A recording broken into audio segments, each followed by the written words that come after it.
Okay, real talk for a second. If you've watched this channel for a while, you know I'm usually the guy telling you to keep your lifestyle flat, stack cash, and let compounding do the boring, beautiful work. Delay gratification. Live like you're broke even when you're not. That's basically been my whole personality for the last however many videos. Today I'm going to contradict myself, a little. Because here's the thing nobody tells you, not spending at a certain point becomes its own mistake. I'm not a financial advisor, by the way, and this isn't financial advice, just me sharing what I'd actually do with my own money, based on stuff I've lived through. But once you cross a certain income or savings threshold, some of you are sitting on cash that should be working, not just sitting. So today I'm walking you through 10 things I'd upgrade the moment money stopped being the tight, stressful thing it used to be for me. Not a yacht, not a Rolex. These are quieter upgrades, the kind that actually pay you back, either in money, time, or both. Quick gut check before we start. This list isn't for someone still building their emergency fund or paying down high-interest debt. If that's you, stay tuned, because a couple of these will still apply just later. This is for the person who's stable, has some breathing room, and is wondering, okay, now what? I remember exactly where I was when I made my first upgrade like this. I just closed a 5-figure month for the first time in my business, and I almost didn't spend a dime of it. Old habits. My accountant basically had to talk me into item number 4 on this list. So let's get into all 10, because a few of these might surprise you. Number 1, your sleep. I know, it sounds like a wellness influencer snuck into a finance video. But hear me out. For years I ran on 5-6 hours a night because I thought hustle meant exhaustion.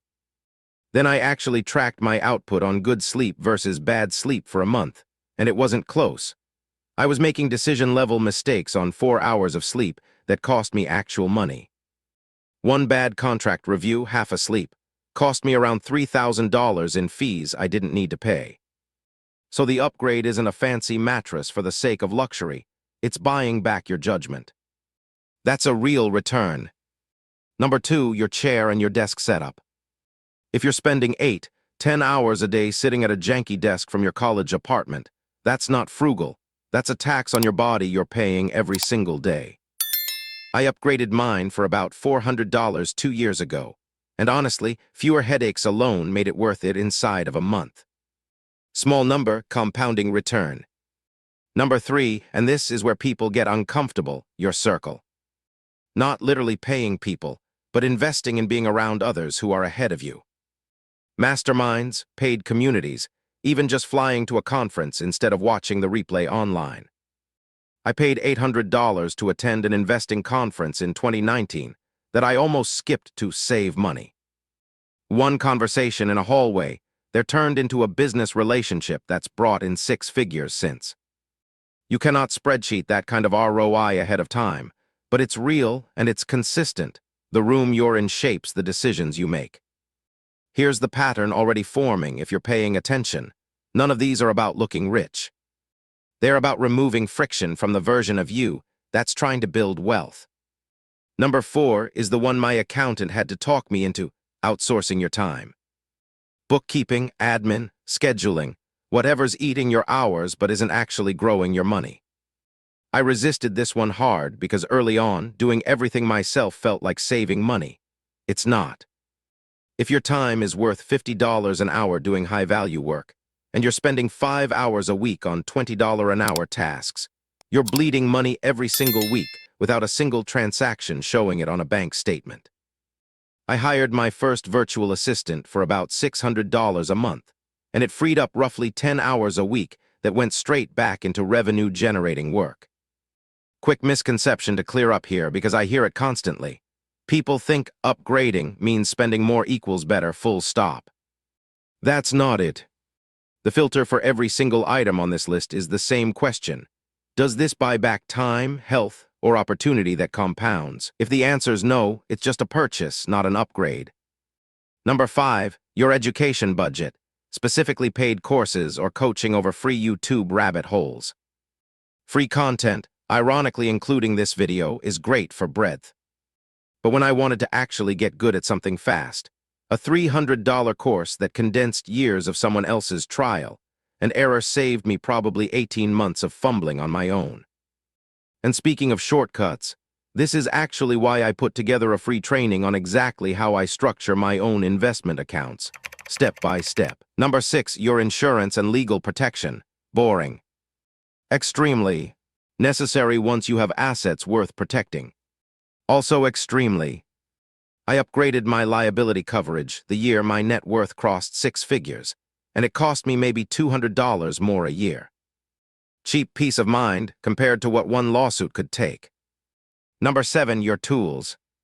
The right software, the right spreadsheet, the right app that actually tracks your net worth instead of you guessing. I use one that costs about $10 a month and has saved me from at least 2 costly account overlaps I wouldn't have caught otherwise. Number 8, and this one's personal, your health checkups. Not just sleep, actual preventative care. I skipped a full physical for almost 4 years in my 20s because I didn't have time. Turned out I had a vitamin deficiency that had been quietly wrecking my energy and focus that whole time.